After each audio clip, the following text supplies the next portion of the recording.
चक्र का बाप। इससे पहले ना किसी ने सुनी,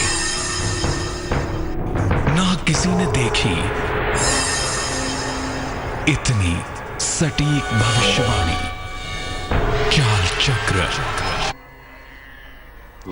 नमस्कार, स्वागत है आप सभी का। मैं हूं अफरोज और आप देख रहे हैं देश की बेहद खास पेशकश चाल चक्र। और हमारे साथ हर रोज की तरह है हमारे शो के खास मेहमान पंडित शैलेंद्र पांडे जी। पंडित जी, आपका स्वागत है।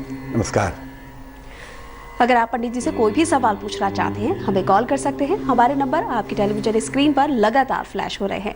चलिए, आज चाल चक्र पे पंडित जी हमें क्या खास बताने वाले हैं, उन्हीं से जानते हैं। जी पंडित जी। आज से माघ का पवित्र महीना शुरू हो रहा है, इसलिए आज हम आपको बताने वाले हैं माघ महीने की महिमा क्या है। माघ का महीना किस तरह से हमारे जीवन पर, हमारे स्वास्थ्य पर और बाकी चीजों पर असर डालता है, ये समझेंगे।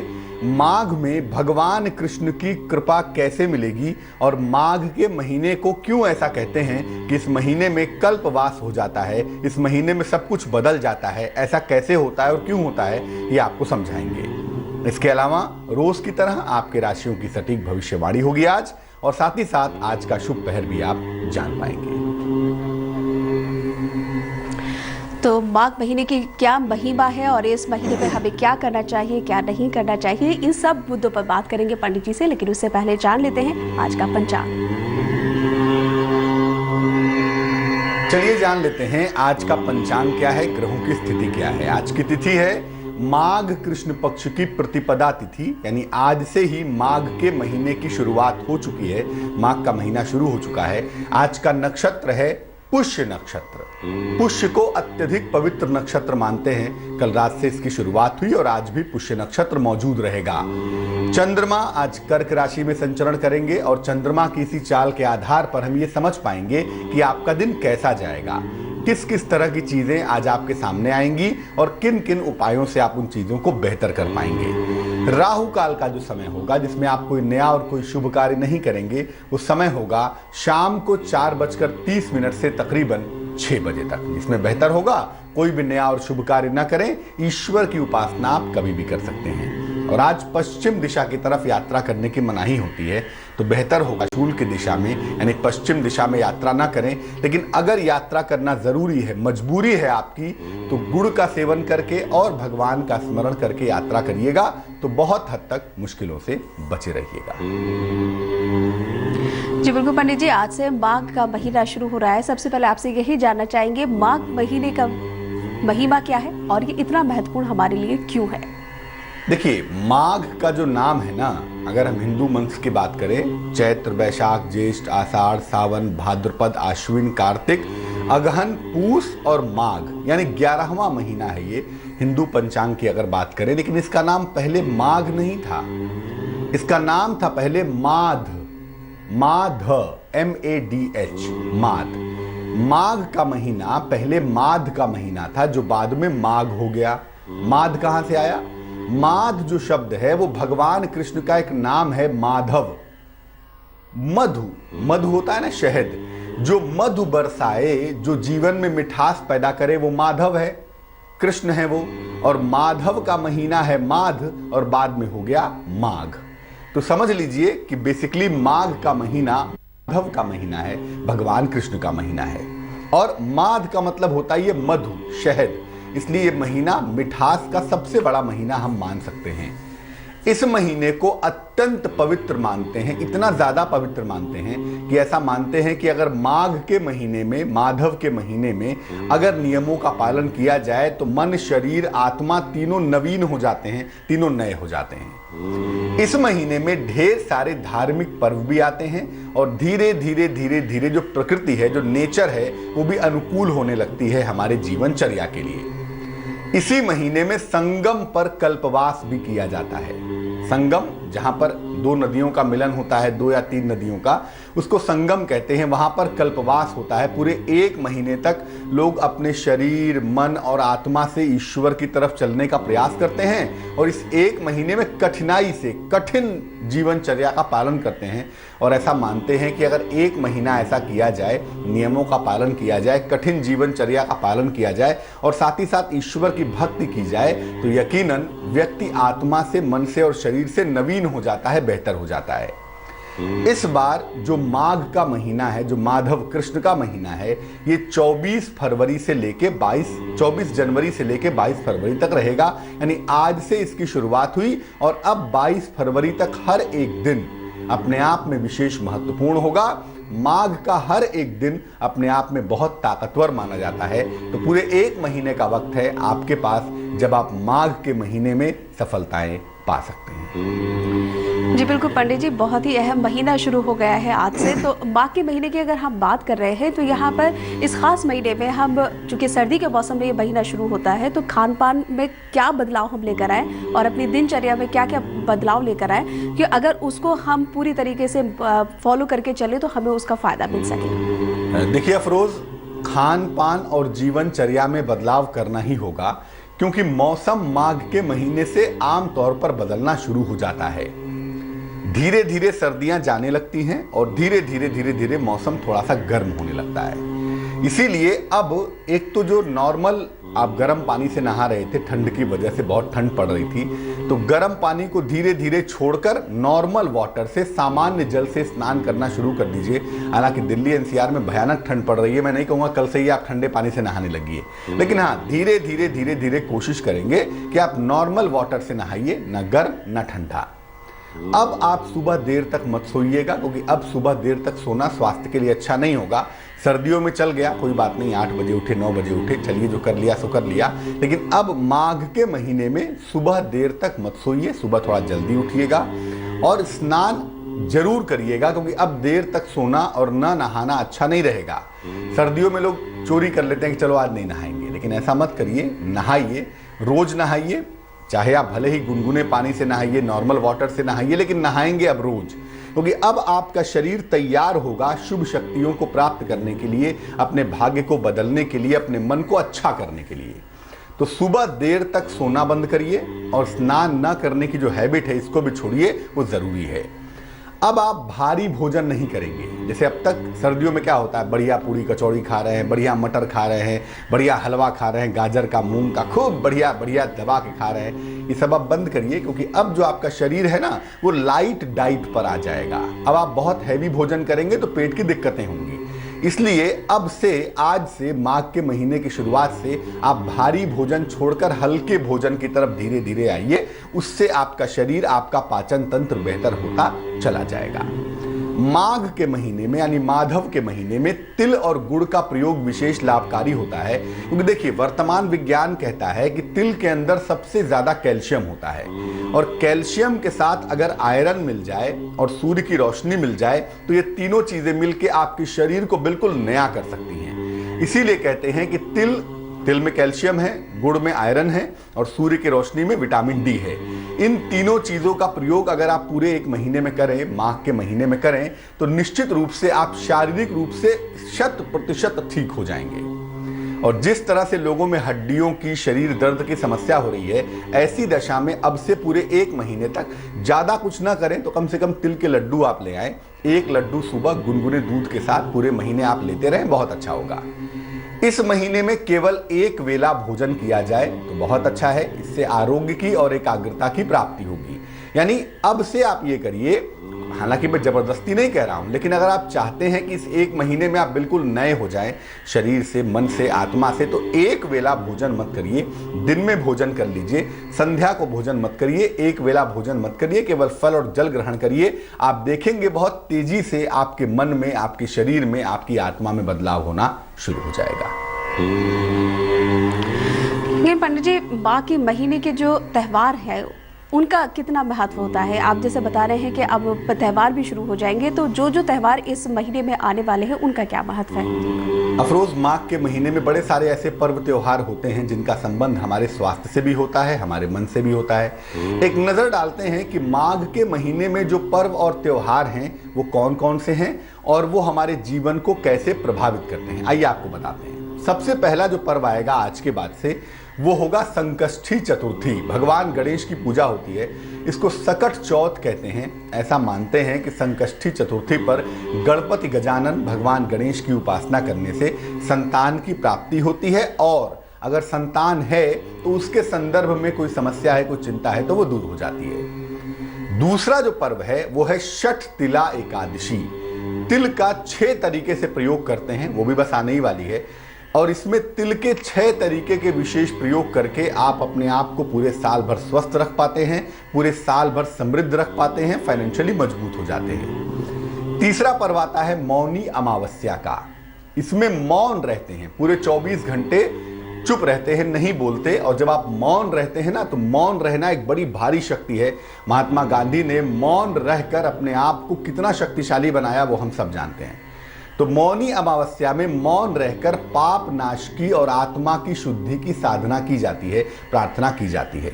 इसके बाद जो पर्व आता है तकरीबन 12 फरवरी को आएगा ये पर्व होगा वसंत पंचमी का। अद्भुत पर्व मानते हैं। वसंत पंचमी को इंडियन वैलेंटाइन डे भी कह सकते हैं और वसंत पंचमी के दिन माँ सरस्वती की उपासना की जाती है, ज्ञान के लिए, विद्या के लिए, बुद्धि के लिए। और साल का सबसे बड़ा अबूझ मुहूर्त है, यानी अगर आपको कुंडली के बारे में जानकारी नहीं है, पंचांग के बारे में जानकारी नहीं है, वसंत पंचमी के दिन आंख मूंद कर विवाह भी कर सकते हैं। इसके बाद जो पर्व आता है वो आता है जया एकादशी।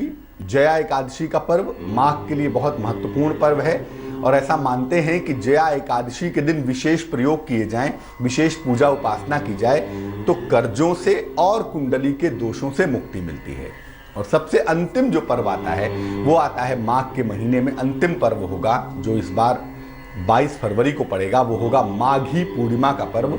इस दिन भगवान शिव और भगवान विष्णु, हरि और हर दोनों की पूजा की जाती है। एकमात्र ऐसी एकादशी है जब शिव और विष्णु दोनों की संयुक्त ज्वाइंट पूजा की जाती है। तो अगर आप उनकी पूजा करते हैं तो दोनों की संयुक्त कृपा मिलती है और ये दुर्लभ अवसर केवल माघ की पूर्णिमा को ही मिल पाता है। बिल्कुल पंडित जी, तो बहुत से त्यौहार ऐसे आने वाले हैं, बहुत से ऐसे पर्व इस महीने में आने वाले हैं जो हम सब के लिए बहुत ही लाभकारी भी होंगे अगर कुछ उपाय उन दिनों में कर लिए जाए। माघ के महीने में सुख और शांति और समृद्धि के लिए भी कुछ खास पूजा का तरीका है जो कल अगर हम करें तो उससे हमें फायदा हो। आज से माघ का महीना अफरोज शुरू हो गया, पूरे 1 महीने तक रहेगा ये। अब 1 महीने में कैसे पूजा उपासना करेंगे, क्या तरीका होगा ताकि मन, शरीर, आत्मा नवीन हो और ईश्वर की कृपा हमें मिल सके। क्या तरीका होगा भाई? रोज सुबह भगवान कृष्ण को पीले फूल और पंचामृत अर्पित करिए। अगर आज नहीं कर पाए कोई बात नहीं, लेकिन कल से करना शुरू कर दीजिएगा। इसके बाद मधुराष्टक का पाठ करेंगे। देखिए, मधु से बना है माधव और माधव से बना है माध और माध से बना है माघ, यानी मामला मधुरता का है। और कृष्ण का तो मतलब ही है जो मधुरता की सृष्टि करे, जो चारों तरफ मधुरता फैला दे। तो इसके बाद मधुराष्टक का पाठ करेंगे। मधुराष्टक आप जानते हैं हमारे विद्वान दर्शक, अधरम मधुरम वदनम मधुरम मधुराधिपते रखिलम मधुरम। और नहीं तो अगर मधुराष्टक नहीं पढ़ना चाहते तो एक मंत्र आपको बताते हैं। ये मंत्र 108 बार रोज सुबह पढ़ेंगे। मंत्र नोट करिए। मंत्र है श्री माधव दया सिंधो भक्त काम प्रवर्षण माघ स्नान व्रतम में द्वय सफलम कुरुते नमः। फिर से नोट करिए। श्री माधव दया सिंधो भक्त काम प्रवर्षण माघ स्नान व्रतम में द्वय सफलम कुरुते नमः। ये मंत्र 108 बार रोज सुबह पढ़िए। और मान लिया ये भी नहीं पढ़ पाते हैं तो कृष्ण का नाम तो मंत्र है ही ना, कृष्ण कृष्ण कृष्ण कृष्ण कृष्ण कृष्ण, यही सुबह जप, ये रोज सुबह 108 बार। इसके बाद किसी निर्धन व्यक्ति को भोजन कराइए, रोज बेहतर होगा। सुबह अगर आप भोजन करते हैं तो सुबह कराइए, शाम को करते हैं तो शाम को कराइए। रोज भगवान कृष्ण की पूजा होगी, रोज किसी निर्धन व्यक्ति को भोजन कराएंगे और संभव हो तो खुद भी आप एक ही वेला भोजन करिए, एक ही समय भोजन करिए। अच्छा होगा कि सुबह भगवान कृष्ण की बढ़िया पूजा करिए, उसके बाद दिन में भोजन करिए, गरीब को भोजन कराइए, शाम को भोजन मत करिए, शाम को भी भगवान कृष्ण की पूजा करिए और चाहिए तो उस समय आप फल और जल ग्रहण कर सकते हैं। ज्यादा नहीं, 1 महीना करके देखिए, निसंदेह आपको फायदा होगा, आपकी तमाम चीजें दुरुस्त होनी शुरू हो जाएंगी। चलिए पंडित जी, माघ महीने की और क्या क्या खासियत है और क्या क्या इस महीने में हमें करना चाहिए, ये आपसे जानते रहेंगे, लेकिन फिलहाल हम अपने कॉलर से बात कर लेते हैं। सूरत से अनुप्रिया हमें कॉल कर रही है, उनसे बात करते हैं। जी पूछिए अनुप्रिया। नमस्ते पंडित जी। नमस्कार, बताइए। पंडित जी, आपका शो मैं नियमित रूप से देख रही हूँ और आपका शुभ प्रहर रोज फॉलो करती हूँ। बहुत बढ़िया, बताइए मुश्किल क्या है आपकी? मेरा जमाई है, वो अमेरिका में रहते हैं। एक बार मैंने बात आपसे की थी लेकिन मेरा कांटेक्ट कट गया था, जी तो बताइए। बात नहीं सुनी। डेट ऑफ बर्थ बताइए। संतान योग और वैवाहिक जीवन, और इस कुंडली में केमद्रुम है कि नहीं ये देखना है। डेट ऑफ बर्थ बताइए। 11 जनवरी 85। समय बताइए। समय सुबह 5 बजे, राजकोट। अभी आपके दामाद कहाँ हैं? वो अमेरिका में रहते हैं और 6 साल हो गया है शादी का। और संतान योग, वैवाहिक जीवन और केमद्रुम योग है कि नहीं? आपके जमाई की जो कुंडली हमारे सामने बन पाती है, ये बनती है वृश्चिक लग्न की, और इनकी जो राशि हमारे पास बनती है सिंह राशि। इसमें कोई केमद्रुम योग नहीं बनता क्योंकि मंगल शुक्र दोनों ही चंद्रमा को देख रहे हैं। दूसरी बात, संतान का योग फिलहाल चल रहा है, अगर कोशिश की जाए तो जुलाई तक संतान की योग की शुरुआत हो जाएगी। तीसरी बात, वैवाहिक जीवन बहुत अच्छा नहीं है। वैवाहिक जीवन को लेके मुझे लगता है अगस्त तक सावधानी रखनी चाहिए, अगस्त के बाद से चीजें बेहतर हो जाएंगी। अगर आप पंडित जी से कोई भी सवाल पूछना चाहते हैं, हमें कॉल कर सकते हैं। हमारे नंबर आपकी टेलीविजन स्क्रीन पर लगातार फ्लैश हो रहे हैं। ब्रेक पर जाने से पहले हम बात कर रहे थे माघ महीने की महिमा की। चलिए पंडित जी से जान लेते हैं चाल चक्र में वो और क्या खास बातें हमें बताने वाले हैं। अब हम आपको बताने वाले हैं आज आपका दिन कैसा जाएगा, आपके राशियों की सटीक भविष्यवाणी, कैसे आप अपने दिन को बेहतर बना पाएंगे, आज का शुभ पहर क्या होगा, कितने प्रतिशत का भाग्य आज साथ निभाएगा, और शुभ पहर की जानकारी के साथ आप ये जान पाएंगे कि आज शुभ पहर में ऐसा क्या करें जिससे आपकी किस्मत में सफलता मिले, आपको फायदे हों। ये तमाम बातें आप करेंगे। तो चलिए पंडित जी, अपने दिन को कैसे बेहतर बनाएं इस पर बात कर लेते हैं और जान लेते हैं अपनी राशियों का हाल। सबसे पहले बात करते हैं मेष राशि की। मेष राशि की अगर बात की जाए तो आज मैं बता दूं कि संतान प्राप्ति के योग प्रबल नहीं दिखाई देते। आज संतान प्राप्ति में समस्याओं के संकेत दिख रहे हैं। संतान प्राप्ति के योग आज नहीं हैं। अपने स्वास्थ्य का बेहद ध्यान रखिएगा। सेहत के मामले में आज लापरवाही ना करें तो बेहतर होगा। और देखिए, छोटी छोटी बातों पर क्रोध करना बंद करिए। हर बात आपके लिए बुरी नहीं होती, और अगर क्रोध आता भी है तो शांत रहने की कोशिश करें, वरना थोड़ी सी दिक्कत आपको होगी यहाँ। शुभ रंग आज के लिए गुलाबी होगा और भाग्य आपका साथ निभाएगा तकरीबन 76%। वृष राशि, आज नया कार्य नहीं करेंगे। चंद्र का जो बल है, जो चंद्रमा की ताकत है, चंद्रमा तीसरे हाउस में है। आज नया कार्य करने से जल्दीबाजी में चीजें बिगड़ सकती हैं, गड़बड़ हो सकती हैं, तो बेहतर होगा नया कार्य ना करें। अपने सेहत का बेहद ध्यान रखेंगे। स्वास्थ्य के मामले में कोई भी लापरवाही ना करें और अनावश्यक छोटी छोटी बातों को तूल मत दीजिए। हर बात अच्छी हो जाए, सब कुछ पॉजिटिव हो जाए, ऐसा कभी नहीं हो सकता। कुछ ना कुछ तो नेगेटिव होता है ना, इसलिए हर बात को लेके आप तूल मत दीजिए, तनाव मत लीजिए। शुभ रंग सफेद है आपका, और आज भाग्य भी आपका ठीक ठीक रहेगा आपके साथ। भाग्य होगा 64%।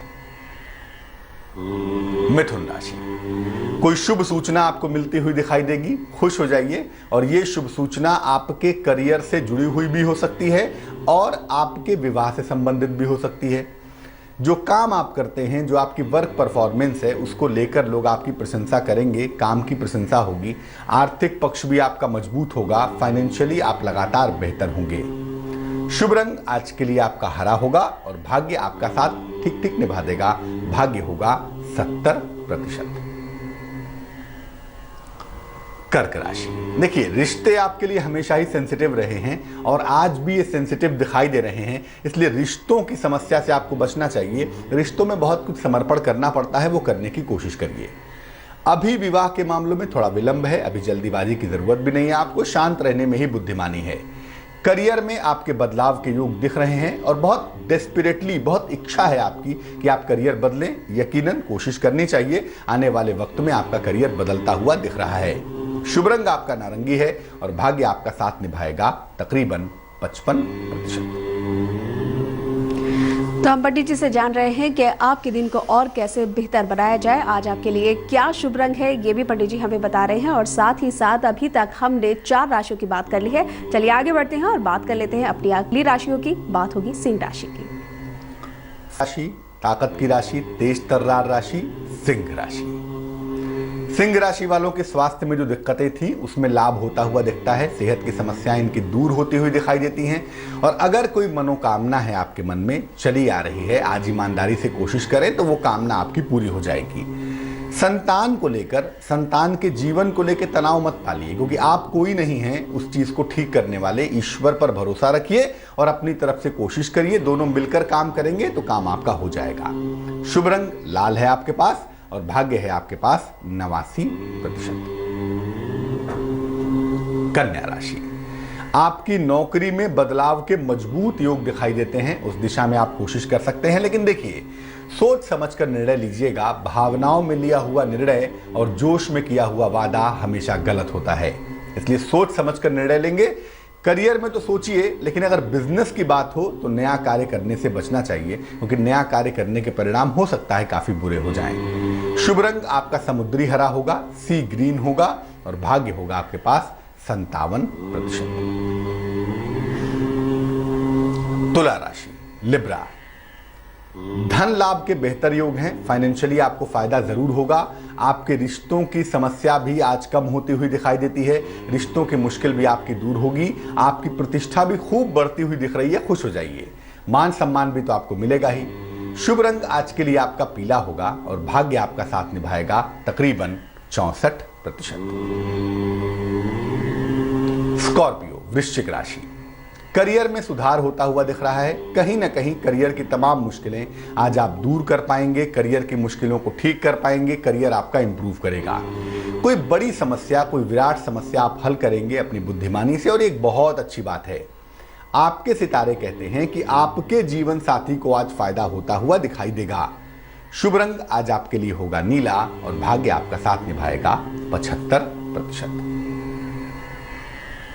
तो पंडित जी से हम 8 राशियों का हाल जान चुके हैं। कैसा रहने वाला है इन 8 राशि वालों का दिन, ये पंडित जी ने हमें बताया। चलिए अपनी बची हुई 4 राशियों के बारे में भी पंडित जी से बात कर लेते हैं, और बात करते हैं धनु राशि की। धनु राशि वालों को आज अपने पाचन तंत्र का, अपने डाइजेस्टिव सिस्टम का बेहद ध्यान रखना है।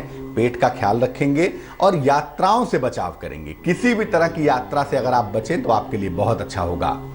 आकस्मिक धन का लाभ होता हुआ दिखता है, और ये धन लाभ आपके लिए बहुत जरूरी है, क्योंकि इस समय थोड़ी सी क्राइसिस थी आपकी, वो क्राइसिस आज दूर हो जाएगी। शुभ रंग सुनहरा है आपके पास और भाग्य है आपके पास 61%। मकर राशि कैप्रिकॉर्न, सेहत का बहुत ध्यान रखेंगे। सेहत के मामले में कोई भी लापरवाही नहीं करेंगे। किसी भी तरह का कोई वहम भी नहीं पालेंगे। कोई ऐसी बड़ी भारी प्रॉब्लम नहीं है जिसको लेके आप शक और वहम पाले पड़े हैं, वो सब बंद करिए। किसी को किसी तरह का वादा मत करिएगा, क्योंकि वादा आप पूरा कर नहीं पाएंगे, संबंध आप बिगाड़ लेंगे। शुभ रंग आज के लिए बैगनी है आपका, पर्पल है आपका, और आज के लिए आपका भाग्य है 50%। कुंभ राशि, अपनी जिम्मेदारियों को ठीक से निभाएंगे आप, क्योंकि देखिए जिम्मेदारियां तो निभानी पड़ेंगी। अच्छा समय हो या बुरा समय हो, अपनी जिम्मेदारियों को निभाने से ईश्वर भी आपकी सहायता जरूर करते हैं। तो जो बेसिक जिम्मेदारियां हैं आपकी, उनको आप ठीक से निभाइए, अच्छा रहेगा।